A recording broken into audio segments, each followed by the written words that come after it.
Welcome to AG டிராவலாக்ஸ். எல்லாருக்கும் வணக்கம். நான் அதிபன். மக்களே, இன்னைக்கு நம்ம எங்க இருக்கோம் பாத்தீங்கன்னா ஒசூர்ல இருக்கோங்க. Hosur bus stand. நைட் இப்ப பாத்தீங்கன்னா டைம் 10:45 ஆகுது. இங்க இருந்து இன்னைக்கு ஒரு பஸ் டிராவல் vlog ஸ்டார்ட் பண்ண போறோங்க. பர்சனல் வேலையா ஊருக்கு போறேன், அதனால தான் இன்னைக்கு ஒரு சின்ன மினி vlog அதை கவர் பண்ணிடலாம்னு சொல்லி முடிவு பண்ணேன். ஃபேமிலியோட டிராவல் பண்ணேன், அதனால தான் நம்ம ரெகுலரா எடுக்கிற vlog மாதிரி இல்லாம சின்ன சின்னதா கவர் பண்ணலாம், ஒரு குட்டி vlog பிரசன்ட் பண்ணலாம் அப்படின்னு சொல்லிட்டு ஒரு பிளான். அதனால இப்படி ஒரு vlog இன்னைக்கு வருது. ஒசூர்ல இருந்து நம்ம ஊரான மதுரை வரைக்கும் டிராவல் பண்ண போறோங்க. Hosur to Madurai overnight journey, bus journey தான் இன்னைக்கு பார்க்க போறோம். சோ வாங்க பஸ் ஸ்டாண்ட்குள்ள போலாம்.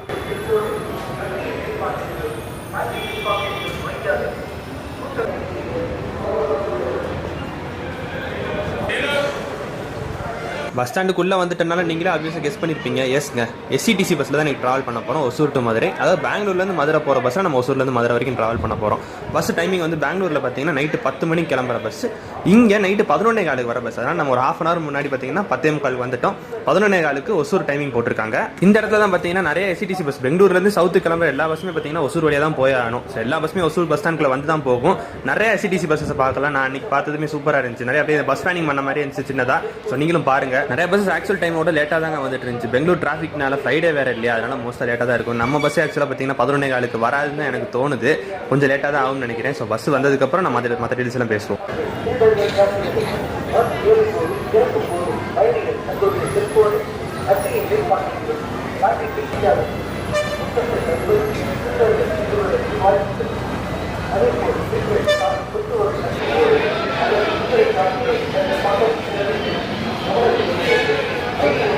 இந்த புது BS6 TNSTC EAC பஸ் அது ஒன்று பார்த்தேங்க. இங்கே ஒசூர்லேருந்து சென்னைக்கு ஒரு சில பஸ் ஆப்ரேட் பண்ணுறாங்க. நைட் சர்வீஸ் ஒன்று கூட இப்போ இருக்குது. அதே மாதிரி பெங்களூர்லேருந்து சென்னை கூட வந்து பார்த்தீங்கன்னா பெங்களூர் சேட்டலைட் பஸ் ஸ்டாண்ட்லேருந்து தாம்பரத்துக்கு கூட ஆப்ரேட் பண்ணுறாங்க. பெங்களூர்லேருந்து கிளம்புற எல்லா எஸ்சிடிசி பஸ்ஸுமே வந்து பார்த்தீங்கன்னா சாந்திநகர் பஸ் ஸ்டாண்ட்ல தான் கிளம்பும். அங்கேருந்து அப்படியே வெளியேறி மடிவாளா வழியா எலக்ட்ரானிக் சிட்டி வழியா இங்கே அத்திப்பள்ளி தாண்டி அப்படியே உடனே வந்தோடனே பார்த்தீங்கன்னா தமிழ்நாடு பார்டர் வந்துடும். கர்நாடகாலேருந்து அப்படியே கிளம்பினோடனே தமிழ்நாடு பார்டர். ஃபர்ஸ்ட் ஊர் வந்து பார்த்தீங்கன்னா ஒசூர். ஸோ அந்த ஸ்ட்ரெச் வந்து கவர் பண்ணி வரதுக்கு இவங்க ஆன்லைன் டைம் டேபிளில் 1.25 மணி நேரம் போட்டிருக்காங்க. பட் அது 1.25 மணி நேரத்துலேருந்து 1.5 மணி நேரத்துக்கிட்ட கூட ஆகும் சம்டைம்ஸ். ஆனால் இன்னைக்கு ரொம்ப அதிகமான டிராஃபிக்கா என்னன்னு தெரியல. பெங்களூர் டிராஃபிக் பற்றி சொல்ல வேண்டியதே இல்லை, எல்லாருக்குமே தெரியும். இன்னைக்கு வெள்ளிக்கிழமை வேற. அந்த ஸ்ட்ரெச் கவர் பண்ணி வர்றதுக்கு 2.5 மணி நேரம் இருக்குங்க. இங்கே நிற்கிது பார்த்தீங்களா இந்த மதுரை பஸ். இது முதல் கிளம்புற மதுரை பஸ். 9 மணிக்கு கிளம்புற பஸ் இங்கே 10:15 வர வேண்டியது 11:30 மணிக்கு தான். நம்ம டைம்ல தாண்டிடுச்சு. 11:30 மணிக்கு தான் இங்கே வந்திருக்கு. 2.5 மணி நேரம் ஆயிருக்கு. ஐயோ, 9 மணி பஸ் இப்பதான் வந்திருக்குன்னா 10 மணி பஸ் இன்னும் 1 மணி நேரம் ஆகுமே அப்படின்னு சொல்லிட்டு வெயிட் பண்ணிட்டு இருந்தோம். பட் சம்டைம்ஸ் இப்படி தாங்க பெங்களூர் டிராஃபிக். சாந்தி நகர்ல இருந்து இங்க வர்றது வெறும் 35 கிலோமீட்டர் தான். பட் அதுக்கே பாத்தீங்கன்னா இவ்வளவு டிராஃபிக் தாண்டி இங்க வர்றது சம்டைம்ஸ் டிலே ஆயிடும். எல்லா பஸ்ஸுமே இங்க ஒசூர் பஸ் ஸ்டாண்ட் வந்து அப்புறம் தான் வெளியேறும். ஒரு பஸ் 2 பஸ் மட்டும் இல்ல, இந்த பக்கம் வர எல்லா பஸ்ஸுமே இன்னைக்கு பாத்தீங்கன்னா டிலேவா தான் வருது. டைமிங்க்கு வரல. ஸோ ரொம்ப டிராஃபிக்கா தான் இருக்கும்னு நினைக்கிறேன். வெயிட் பண்ணுவாங்க, இன்னும் நிறைய எத்தனை பஸ் வருதுன்னு சொல்லிட்டு பார்ப்போம். நேகமா மிட் நைட் 12 மணிலாம் தாண்டினதுக்கு அப்புறம் தான் நான் பஸ்ஸே ஏறுவேன்னு நினைக்கிறேன். பார்க்கலாம்.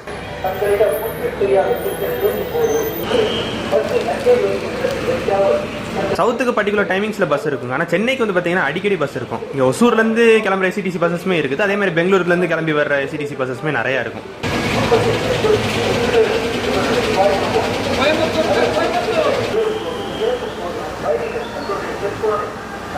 மணியும் ஒரு வழியா 12 மணி ஆயிடுச்சுங்க. இதுக்கு மேல முடியல, நிக்கவே முடியல. 1 மணி நேரத்துக்கு மேல நின்று இருந்தோம்ன்றனால போய் உட்காந்துட்டோம் பேசாம. இன்னும் 1/2 மணி நேரத்துக்கு மேல ஆகும்னு நினைக்கிறேன்.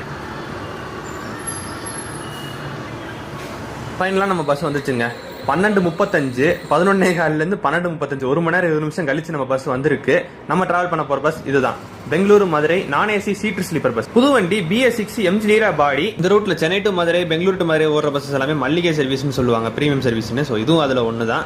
ரொம்ப டயர்டா இருந்துச்சுங்க. பரா பஸ் வரும்னு சொல்லிட்டு வெயிட் பண்ணிட்டே இருந்தோம். ஸோ டக்குன்னு டிக்கெட் செக் பண்ணிட்டு சீட்டுக்கு போயிட்டோம். நான் இன்னைக்கு புக் பண்ணியிருந்தது ஒரு நான் ஏசி சீட்டர் தான். இந்த ஓவர் நைட் ஜர்னி ஒசூர்ல இருந்து மதுரை போற வரைக்கும் சீட்டோட கம்ஃபர்ட் வந்து பாத்தீங்கன்னா நல்லா இருந்துச்சு, கம்ஃபர்டபுளா தான் டிராவல் பண்றதுக்கு. இந்த டபுள் சீட்ல தான் புக் பண்ணியிருந்தேன். ஆனா அங்க நீட்னஸ் வந்து பாத்தீங்கன்னா கிடையாதுங்க. இதுக்கு முன்னாடி டிராவல் இந்த பஸ் வந்து பாத்தீங்கன்னா ரொட்டேஷன்ல ஓடிட்டு இருக்கும். அதாவது மதுரை டு பெங்களூர் பகல்ல வரும், பெங்களூர் டு மதுரை நைட் ஓடும். அந்த மாதிரி ஓடிட்டே இருக்கும். அப்படி வந்தப்ப பாத்தீங்கன்னா இதுக்கு முன்னாடி இந்த சீட்ல டிராவல் பண்ணி வந்த பேசஞ்சர்ஸ் சாப்பிட்ட வேஸ்ட் அந்த கவர் எல்லாம் பாத்தீங்கன்னா அப்படியே அந்த பாக்கெட்ஸ்ல எல்லாம் சொருகி வச்சுட்டு அப்படியே போயிட்டாங்க போல. அது கிளீனும் பண்ணல. அதனால வந்து பாத்தீங்கன்னா அடுத்து வர பேசஞ்சர்ஸ் அதுலயே தான் டிராவல் பண்ற மாதிரி இருக்கு. நான் இந்த விஷயத்தை பத்தி ஏற்கனவே ஒரு வீடியோல பேசியிருந்தேன். இந்த மாதிரி பேசஞ்சர்ஸ் டிராவல் பண்றவங்க அந்த வேஸ்ட் எல்லாம் கரெக்டா டஸ்ட்பின்ஸ்ல டிஸ்போஸ் பண்ணா நல்லா இருக்கும். இந்த மாதிரி பஸ்ல அப்படியே போட்டு போறனால அடுத்து வர பேசஞ்சர்ஸ்க்கு அது வந்துட்டு இந்த மாதிரி ஆக்குபடான ஒரு இதா இருக்கும். நம்ம டிரைவர் கண்டக்டர்ஸையும் வந்து பாத்தீங்கன்னா குறை சொல்ல முடியாது. அவங்க வந்து அப்பப்ப சொல்லிட்டே தான் இருக்காங்க பேசஞ்சர்ஸ்ட்ட, அங்க போட்டுறாதீங்க, அடுத்து வர பேசஞ்சர்ஸ் அதுல உட்காரணும், அதனால அப்படி பாத்துக்கோங்க அப்படின்னு சொல்லிட்டு தான் இருக்காங்க. ஆனாலுமே டிராவல் பண்ற ஒரு சில பேசஞ்சர்ஸ் வந்து பாத்தீங்கன்னா இப்படி வேஸ்ட் எல்லாம் அங்க போட்டு போயிட்டாங்க. நமக்கு இன்னைக்கு வந்த சீட் அப்படி ஒரு சீட் தான். நமக்கு முன்னாடி டிராவல் பண்ணவங்க யாரும் அப்படி போட்டு போயிட்டாங்க. சோ நம்ம எல்லாருமே தயவு செஞ்சு இனிமே குப்பையெல்லாம் பஸ்ஸுக்குள்ள அப்படியே போடாம டஸ்ட்பின்ல கரெக்டா போடுங்க. 12:40 12:40 கரெக்டா ஒசூர் பஸ் ஸ்டாண்ட்ல இருந்து பஸ் வெளியேறிச்சு. ஒசூருக்கு இன்னொரு பேர் பாத்தீங்கன்னா ஃபிளவர் சிட்டின்னு சொல்லுவாங்க. பஸ் ஸ்டாண்ட்ல இருந்து வெளியேறும் போதே அப்படி பாத்தீங்கன்னா பூ மார்க்கெட்டா இருக்கும், பூக்கடையா பார்த்துட்டு போற மாதிரியே இருக்கும். அப்படியே ஹைவேஸ்ல ஏறணுமே சந்திரசுரேஸ்வரரை வணங்கிட்டு ஊரை விட்டு வெளியேறணும்.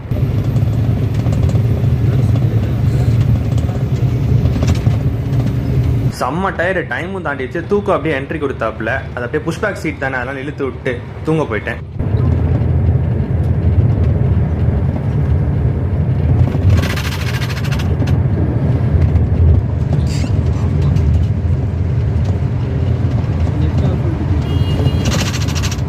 இவங்க போற ரூட்டுமே கிருஷ்ணகிரி போய் அங்கிருந்து தொப்பூர் இறங்கி சேலம் வழியா தான் போவாங்க. ஒரு மணி நேரம் கழிச்சு 1:45 ஒரு ரெஸ்ட் ஸ்டாப் நிப்பாட்டாங்க. கிருஷ்ணகிரிக்கு முன்னாடி நிப்பாட்டினாங்க. இதுதான் நம்ம பஸ்ஸுக்கு முதல் ரெஸ்ட் ஸ்டாப். 2 இருக்கும் யூஸ்வலா இந்த மாதிரி லாங் ஜெர்னிஸ்ல. ஸோ அங்கே பெங்களூர்லேருந்து கிளம்பி வரனால அங்கே டைம் ஆகும் அப்படின்றனால பார்த்தீங்கன்னா ஒசூர் தாண்டி அது கிருஷ்ணகிரிக்கு முன்னாடி நடுவில் ஒரு ரெஸ்ட் ஸ்டாப் மாதிரி இங்கே கொடுத்துட்றாங்க. டின்னருக்கான ஸ்டாப்புமே வந்து பார்த்தீங்கன்னா இதுதான். ஏர்லியராக கிளம்புற சிடிசி பஸ் எல்லாமே டின்னருக்கு இங்கே தான் நிப்பாட்டுவாங்க. பட் இப்போ ரொம்ப லேட் அப்படின்றனால பார்த்தீங்கன்னா பேசஞ்சர்ஸ் யாருமே சாப்பிடல. ஒரு 10 நிமிஷம் நிப்பாட்டிட்டு பஸ் எடுத்துட்டாங்க. திருப்பி உள்ள போய் தூக்கத்தை கண்டினியூ பண்ண வேண்டியதான்.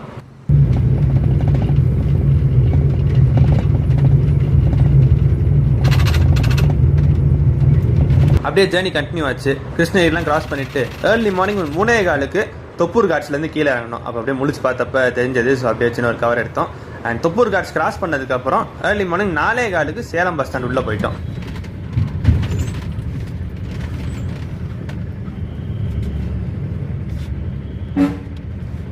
இங்கே சேலத்தில் பார்த்தீங்கன்னா நெருக்கி பாதி பஸ் காலி ஆயிடுச்சுங்க. இங்கேயே இறங்கிட்டாங்க நிறைய பேர். ஸோ பெங்களூர் தான் சேலம் வரதுக்கு நிறைய பேர் யூஸ் பண்ணியிருக்காங்கன்னு நினைக்கிறேன். சேலத்துக்கு அப்புறம் அவ்வளோக்கா சீட்ஸ் கொஞ்சம் வேகண்டாக இருக்கிறது தான் பார்க்க முடிஞ்சது. ரொம்ப அதுக்கப்புறம் கொஞ்சம் பேசஞ்சர்ஸ் தான் இருந்தாங்க மதுரை ஸ்டேச் வரைக்கும் போகிறதுக்கு. ஒரு 10 நிமிஷம் பஸ் இங்கே நின்னது. இங்கே சேலத்துலேருந்து திண்டுக்கல் மதுரை பக்கம் போகிற ஒரு சில பேசஞ்சர்ஸை ஏற்றிட்டு பஸ் அப்படியே ஒரு வெளியேறிச்சு. இங்கேருந்து பஸ் கிளம்புனா அடுத்த ஸ்டாப் கரூர். ஒரு 1.5 மணி நேரம் 1.25 மணி நேரம் ஆகுங்க. சின்னதாக இன்னொரு தூக்கத்தை போட்டு காலைல விடிஞ்சதுக்கு அப்புறம் கண்டினியூ பண்ணலாம்.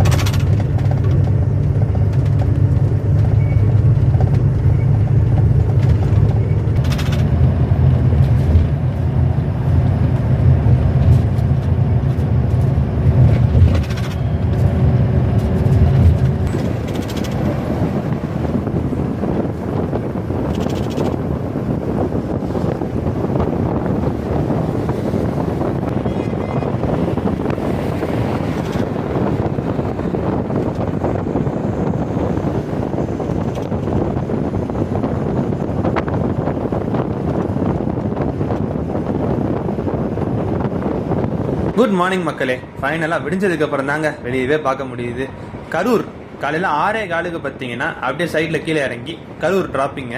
ஆனால் பஸ் ஸ்டாண்ட் எல்லாம் போகல. ரவுண்டான கிட்டே வந்து பார்த்தீங்கன்னா இந்த சைடில் இருக்கும்ல சர்வீஸ் ரோடு, அதுலேயே அப்படியே வந்து அங்கே நிப்பாட்டி இறக்கி விட்டு அப்படியே திருப்பி மேலே ஏறிட்டாங்க. இந்த பஸ்ஸில் பெங்களூர்லேருந்து மதுரை வரைக்கும் டிராவல் பண்ணுறதுக்கு நான் ஏசி சீட்டில் விலை எவ்வளோன்னு பார்த்தீங்கன்னா டிக்கெட் விலை 560 ஒரு ஆளுக்கு. ப்ளஸ் புக்கிங் சார்ஜ் ஆன்லைனில் புக் பண்ணால் அந்த 60 சேர்த்து 620 கிட்ட வருங்க. இதே நான் ஏசி ஸ்லீப்பர் மேலே இருக்கிறதுலாம் வந்து பார்த்தீங்கன்னா ஸ்லீப்பர் பர்த்து, அதில் பார்த்தீங்கன்னா 760 டிக்கெட் சார்ஜ். இந்த பஸ்ஸில் ஓசூர் டு மதுரையும் பார்த்தீங்கன்னா அதே சார்ஜ் தாங்க. அதாவது இந்த பஸ்ஸில் ஓசூரே பெங்களூரோட one of the boarding point, அது லாஸ்ட் போர்டிங் பாயிண்ட் அப்படின்ற கணக்கு தான். பெங்களூர் டு மதுரையும் புக் பண்ணி போர்டிங் பாயிண்ட் ஓசூர்னு போடுற மாதிரி இருக்கு. ஓசூர் டு மதுரை ஒரு சில பெங்களூர் டு மதுரை பஸ்ஸஸ்ல வந்து பார்த்தீங்கன்னா ஓசூர் தனியாவே ஒரு போர்டிங் பாயிண்ட் அப்படின்ற மாதிரி தனியாக இருக்கும். பட் ஒரு சில பஸ்ஸஸ்ல பார்த்தீங்கன்னா பெங்களூரோட one of the boarding point இருக்கிறதுல ஃபுல் சார்ஜ் தான் வாங்குவாங்க. இந்த பஸ்ல அப்படிதான். அது ஏன் வெப்சைட்ல அந்த மாதிரி ஒரு சில பஸ்ஸஸ் மிஸ் மேட்ச்னு எனக்கு தெரியலங்க. ஒரு சில சம்டைம்ஸ் ஓசூர் டு மதுரைன்னு சர்ச் பண்ணாலே லிமிட்டடா ஒரு சில எஸ்டிசி பஸ் மட்டும் வரும். அதாவது பெங்களூர்ல இருந்து வரதே. அதுல பார்த்தீங்கன்னா ஓசூர் டு மதுரை கொஞ்சம் சார்ஜ் கம்மியா இருக்கும். பட் பெங்களூர் டு மதுரைன்னு சர்ச் பண்ணா நிறைய பஸ் இருக்கும். அதுல ஒசூர் வந்து one of the boarding point அப்படின்ற மாதிரி சர்ச் பண்ணி எடுக்கிற மாதிரி இருக்கும். ஸோ அதில் பார்த்தீங்கன்னா இந்த மாதிரி சார்ஜ் வித்தியாசங்கள்லாம் இருக்குது. ஒரு எக்ஸாம்பிள் பார்த்தீங்கன்னா அந்த ஏசி பஸ் ஒரு 9:30 பஸ் முன்னாடி காமிச்சிருப்பேன் உங்களுக்கு, மதுரை பஸ் தான். அதில் பார்த்தீங்கன்னா ஓசூர் டு மதுரை தனியாகவே புக்கிங் இருக்கும். ஓசூர் டு மதுரைன்னு சர்ச் பண்ணால் அந்த பஸ் வரும். பட் இந்த பஸ்லாம் வராது. இந்த பஸ்லாம் நம்ம பெங்களூர் டு மதுரைன்னு சர்ச் பண்ணி அதில் போர்டிங் பாயிண்ட் ஒசூர்னு கொடுத்து வர மாதிரி. அதுதான் நான் சொல்ல வர்றது. அது ஏன் அப்படி இருக்குன்னு எனக்கு தெரியல. உங்க யாருக்கா தெரிஞ்சா கீழே கமெண்ட்ல சொல்லுங்க. சார்ஜிங் போர்ட் ஒர்க் ஆச்சுங்க, நல்ல விஷயம். ஸோ அதை வச்சு அப்படியே ஃபோன் சார்ஜ் ஏற்றிட்டு வந்தேன். போயிட்டே இருந்தோம். 7 மணிக்கு பார்த்தீங்கன்னா காலையில் 2வது ரெஸ்ட் ஸ்டாப் நிப்பாட்டினாங்க. வேடசந்தூர் கிட்ட, அதாவது திண்டுக்கல் கொஞ்சம் முன்னாடி நிப்பாட்டி இருந்தாங்க. ஆர்த்தி ஹோட்டல் அங்கே தான் 2வது ரெஸ்ட் ஸ்டாப் கொடுத்துருந்தாங்க. இங்கே ஒரு பயங்கரமான பஸ்ஸை பார்த்தீங்க, நல்ல லாங் டிஸ்டன்ஸ் ரைடரு. கேஎஸ்ஆர்டிசியோட கர்நாடகா சாரிகே பஸ் மங்களூர்ல இருந்து மதுரை வரைக்கும் ஆப்ரேட் பண்றாங்க. கர்நாடகாவில் இருக்க ஒரு ஃபேமஸான கோஸ்டல் சிட்டி மங்களூரு. அங்க இருந்து மடிக்கேரி, கூர்கு, அங்க இருந்து மைசூர், அப்படியே ஈரோடுல இருந்து அப்படியே மதுரை ஆப்ரேட் பண்றாங்க. ரொம்ப லாங்கா ஓடுற ஒரு பஸ்.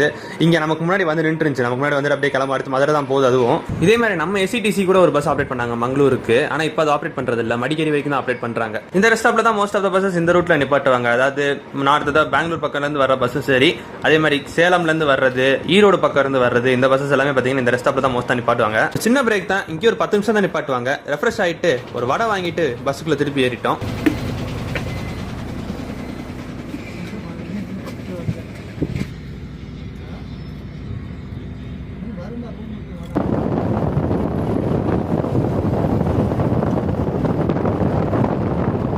7:40க்கு திண்டுக்கல் கிட்ட வந்துட்டவங்க அது டேர்னிங். ஆனா உள்ள போல, சிட்டிக்குள்ள போகல, பஸ் ஸ்டாண்டுக்குலாம் அவங்க போல.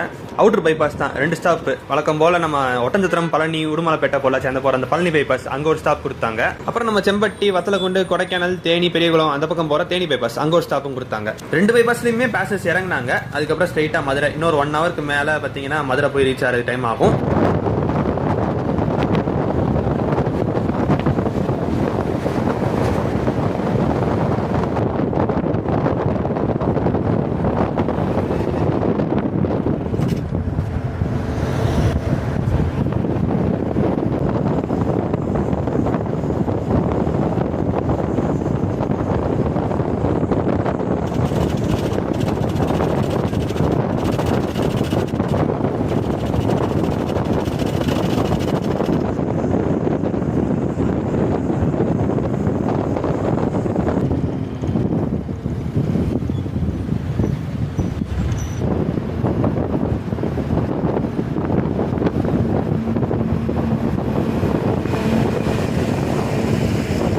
அவரேஜா ஸ்பீடு பாத்தீங்கன்னா 65 to 70 அந்த ரேஞ்சிலே மெயின்டைன் பண்ணி வந்தாங்க.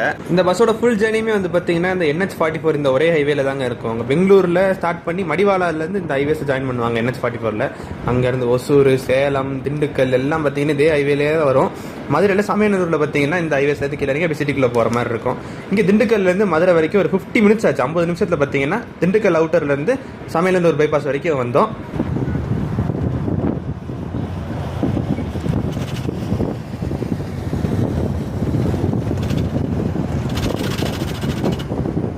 ஓவரால் இன்னைக்கு மதுரை வர ஜேர்னி ஓரளவுக்கு ஓகேவான ஒரு ஜேர்னியாக தான் இருந்துச்சு. சீட்ல நான் கம்ஃபர்டபுளாக தான் இருந்துச்சு. நல்லா டிராவல் பண்ணுறதுக்கு ஒரு ஓவர் நைட்டுக்கு பார்த்தீங்கன்னா நல்லாவே இருந்துச்சு.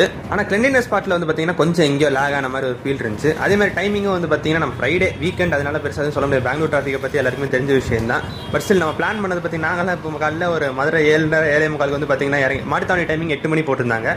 ஸோ நான் வந்து ஆரப்பாளையத்தில் தான் இறங்குறதா பிளான். ஸோ ஒரு 7:30 வந்து பார்த்தீங்கன்னா ரீச் ஆயிரும் தான் நினச்சி பிளான் பண்ணியிருந்தோம். பட் எங்களுக்கு எமர்ஜென்சி வேலை இல்லை அப்படின்றால இந்த டிலே வந்து ஓகேவா இருந்துச்சு. எமர்ஜென்சியாக இருந்தால் கொஞ்சம் கஷ்டமாக இருக்கும். ஆப்வியஸா பஸ் ஏறும் போதே பாத்தீங்கன்னா 1 மணி நேரம் 20 நிமிஷம் டிலேவா தான் 12:30 மணிக்கு மேல தான் நம்ம பஸ்ஸே ஏறணும். அந்த டிலே அப்படியே கேரி ஆகி இங்க வரைக்கும் வந்திருக்கு. எனிவேஸ் எல்லாம் நன்மைக்கே நம்ம சொந்த ஊரான மதுரைக்கு வந்தாச்சுங்க. பறவை, விலாங்குடி, பாத்திமா காலேஜ் அப்படியே வைகேரி பிரிட்ஜை தாண்டினோம்னா நம்ம இறங்க போற இடம் ஆரப்பாளையம் வந்துடும். மாட்டுத்தாவணி பஸ் ஸ்டாண்ட் வரைக்கும் பஸ் போகும். பட் நம்ம பாத்தீங்கன்னா ஆரப்பாளையம் பஸ் ஸ்டாண்ட் கூட இல்ல, அதுக்கு முன்னாடியே குரு தேட்டர் ஸ்டாப்லயே வந்து பாத்தீங்கன்னா பஸ் நிப்பாட்டுவாங்க. ஸோ அங்கே இறங்கிடலாம் இருக்கேன்.